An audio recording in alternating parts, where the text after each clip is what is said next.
waxa igu laahay oo bilaa oo talaaya xaaskayga si ham inaan naag dambe la guursaneyn muqdisho waxaa ka soo baxay wiil ku dhiiraday inuu ku dhaartay qowlka Eebe inuusan xaaskiisa marnaba la guursayn furi doonin waa dhacdo naadir ah dumar badan farxad gelinaysa amaana weligeeda ka dhicin gayiga Soomaaliyeed maxaa sababay ficilkan fajaca iyo fartaag leh dhaarsaninkeygii dhaartay kalsooni hore buuxda ku sii qabaantana kalsooni labaad ku sii qaba dan mid kalena maxay ahayd qofkan oo qof asigana jecel anigana jecelahay kasoo uu ninkeyga yahay mid labaadna xaleeyahay side oo kalsooni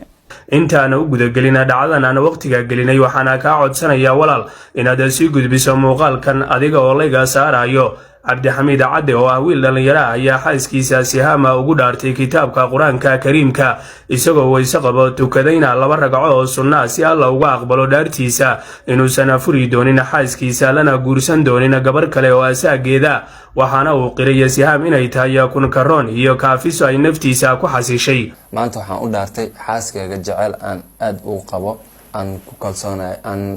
naag dambana la guursaneyn naag kale la guursaneyn ani waxa ugu kalifay naxariista